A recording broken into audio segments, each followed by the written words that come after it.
Ireland. Yes, I mean sun in Ireland. Okay, I love it. I love it. But Garda all over the place and at each corner, and we're basically not allowed to move out of our houses because it's coronavirus, COVID-19. If you want to be smarter, you call it COVID-19. So anyway, I love it. It's fun. Everybody is talking about coronavirus. I mean, everybody's being smart. Everybody are posting videos. Everybody has their own theory about what is underneath all this history that they presented the whole world with, called coronavirus. It's a story to tell to your grandchildren one day about how you survived great times of coronavirus, with the fact that you actually did survive, of course. So who am I not to talk about coronavirus in the times where this is the only topic you have? So many people, as I said, have their own theories about coronavirus. Everybody are under influence of that, which like media brought to us. So we are very informed about this virus, about how we're supposed to move, not move, what are we supposed to do, not to do. Anyway, somebody's talking about just health-wise, like we're infected by virus, you have to do this and that, we have to get rid of it. Country by country makes their own regulations, and we're trying, most of us at least, like I'm not talking about the people who are just have a certain amount of knowledge and intelligence, not to obey the rules, because there are always people like that. But anyway, so of course I want to tell you my opinion, because I think mine is actually the right opinion. My opinion is the truth, and you have to, like, I'm just gonna put this little bug in your head that you can think about, and that will make you not be able to sleep. Because this is what you get when you're, apart from watching news 24/7, scrolling on your phone, all social medias, Facebook, TikToks, Instagram, YouTube's, Twitters, like, even though people are sharing all this really supportive, like, how do you say, slogans about it, and they're very good, and I prefer all these jokes and like this humor, like black humor, and I admire those people who in very tough times are able to keep this humor. I'm kind of a people who goes with that if I'm online, but there is still, I think, more serious thing that is affecting people, and it worries me, as I am really passionate about to be a mental health advocate in any situation. So it is a fact that whatever is going on in the world, it will affect many people, especially with mental health issues. I'm one of them. I'm one of them on this journey. And if you told me as well that this is going to happen in the world, I would be freaking out. Like, oh my God, I am a person who is diagnosed with generalized anxiety, been through depression, etc., etc. Like, what am I gonna do? But I remember that I panicked about many things like that. Still I am alive and kicking. So I will share my own advice, my own tips. I will tell you how I spend, how I go through each day with my family, with all this what's going on in the world. Affects me completely the same, but it's very important word that you have to learn about, called perspective. After everything you've heard, seen, all the information and knowledge that you now have, basically more than half of it, you don't need it. You don't need it. So you have to choose the perspective of that you don't need all this information. I choose to do the simple thing. I choose to obey the rules of the government in the country where I at the moment am. my whole family chooses to do so. So being in Ireland at the moment, we are isolated. We have Garda all over the place, making sure that everybody understood they are not supposed to move more than two kilometers away from their homes. We have to wash our hands. We have to be mindful of other people, not visiting each other. Like, just if we go out for a shop, just make sure that we're like 2 meters away from each other. Anyway, when this all comes together, like, it's not a big deal. Like, it's not like it's hard to obey. Just to compare, during the war in Croatia, I was, I think, 11 years old, and I remember the times where they restricted all the people. We called it dark hour or something like that. I don't know what the expression in English would be, but it's literally in Croatian it's zamračenje, meaning that it's an order that they put down the electricity, I mean the lights, everywhere. So there's no lights at all on the streets. Everything is just goes into complete dark because the enemy is actually so close that it's able to see the lights, and they literally aim to shoot you, grenade you, and bomb the places where the civilians are. So this is the times where I remember, I don't know the details, which was actually good to spare the children of the details, but I still remember. I remember the feeling, so be careful what you're telling to your children. I remember when they said like everything has to go dark. They turned up the lights for days in our cities, and even the people in their houses, if they had their lights on, they had to make sure they have thick curtains on. So, and the police, there was a police hour, and police would be going around the streets making sure that there is no light seen from your window. It was a war. We would hear bombs, we would hear grenades.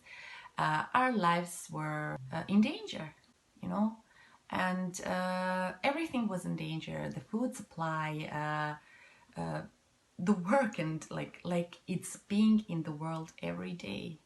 But it didn't happen to us, to the West world, to the rich world was not affected. So we didn't care. But actually it's happening every day. Somewhere is war, somewhere there are huge restrictions for normal people. And I'm very compassionate about those who are scared for reason, who have their elderly or young children or relatives or part of members of family who are really threatened and in this risk group. But I'm not professional enough to speak and make videos to them. But I still think the majority is being hysterical and panicking without the reason and because they don't have the right perspective. Okay? So, but still, as I read somewhere, yeah, we were locked down. We were locked down, and we heard bombs, and we heard something that we didn't have control of. We didn't have control. We were just locked down and in wet basements, in dark, with people we don't know. We didn't have our toys. We didn't have our blankets, our beds. We were sleeping on the cardboards. Everything was so strange, I remember, and it's scary. And still we just obeyed the rules. This time you have all you need. You have your family.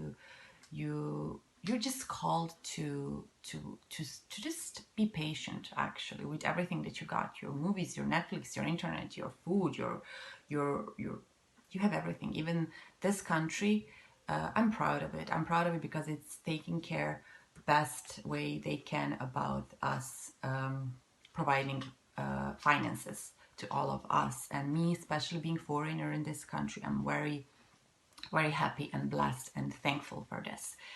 But I definitely admire each government at the moment who has to lead its country in crisis. So you will never please people. Like we always have something to say. Like if they didn't lock us down, it will be like, oh, they're not doing anything. We're supposed to do what the Italians did. We're supposed to do what Chinese did. Like, and if now that what then when they locked us down, then we're like, oh, that's so stupid. Like we're gonna die from it. Like we're not gonna just once in time, like, just try not to have opinion. It actually is very, very helpful. And mind your own business. COVID-19. I am a Christian. Whoever went to my website when I started it, I'm a Christian woman. So I'm born Roman Catholic. Croatia is a Roman Catholic country, and I live in Ireland, which is also a Roman Catholic country.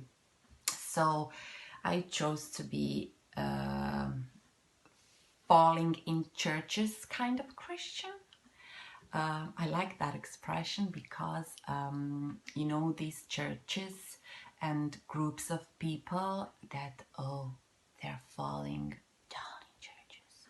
They're possessed. They're this, they're that. So that kind of Christian. I'm that. I fell once, I have to admit. And I'm not going to be talking now about my faith, but I'm just giving you a basic of who I am, because this is the foundation of most of my opinions. Apart from my wisdom, from my common sense, faith is the foundation of whoever I am today. And whatever I'm doing on this little Breathe and Fight project is actually based on Bible, on Christianity. I'm Catholic. People say like, oh, you're not Catholic. Well, I'm basically Catholic. You know, like, we're all Catholics, like, meaning we're believers in Jesus Christ. So we actually have much more in common than you think we do. We're just not going to the same building. Even though I have to admit, like, I go to cathedrals. They're, in my opinion, they're great buildings. I love the architecture. I love how big they are. I always see this ability of people who built something like that, and it's beautiful. These are talented people. These are great buildings. They're different from one country and different in another. Like, it's just like, I personally love them. I love the peace and the smell of it. It reminds me of my childhood, you know. So when my church is closed, I just enter your church, and I go there and I sit and I talk to Jesus. I talk to God. Yeah. So we have much more in common than you think. We're just separated ourselves between churches, denominations, institutions, communities, and we've given all these buildings different names. So whatever is going on in the world at the moment with this coronavirus is from evil. It doesn't matter did the virus came from Chinese, from Americans, from aliens. It's pure evil. It really doesn't matter. So it is not the number of people who died of physical symptoms that scares me personally. It's the madness and panic that cannot be put on any kind of respirator. Whatever is ripping you off your peace and joy in each day, that's evil work, and that's the victory. Because while you're worrying, you cannot be happy at the same time. So your attention is just on this virus and physical death, and but actually you're worrying about something that it's still not acting on you. You're worrying because of what if. And this is what matters the most to people who are already suffering any kind of mental health issues. And even though I respect the effort of there are many people who are at the moment very alone and isolated. They don't have anybody, and they're already suffering depression. So let's give them a call. Make sure that you give them a call or wave them through the window. I respect that, but no. How about just stop throwing those numbers on us wherever we go? TVs, internet, social media, all articles, posters. How about just stop talking to us in this number of how many people is infected, how many people died, what is the oldest age, what is the youngest age, babies infected, 32-year-old died. When I hear like 32-year-old someone died from coronavirus, of course I'm gonna be, oh, so it's not only old people, it could be me or my husband. Every day before coronavirus, do you know how many young people die? Do you worry about it? So just like choose perspective, because they're not going to stop throwing those numbers on us. Why? Because they need someone to buy toilet paper. Faith is a big foundation for whoever I am today, and my videos are based on it. So basically, whoever is now not happy with me talking and comparing things with my faith, it's just now free to unnoticeable leave, rather than to have rude comments, and because there will not be no discussion here. Whoever thinks that their God is not the God I'm talking about and all this silly things can also leave unnoticeable. I'm gonna check with my husband if that word exists, but you know what I want to think? What I want to think? No, you don't know what I want to think. You know what I want to say. So whoever, though, is interested to hear just another normal woman speaking how she overcame hell in her head and is really happy today, and I have a new life. I have a family, children. I have plans and hope. Once I was a person who lost everything. I had a broken marriage before, and devil took everything away from me. And whoever is taking away things from you today is not God, it's devil. This is the first part of my video because I needed to have this introduction so you understand it better when I talk in the second part about Corona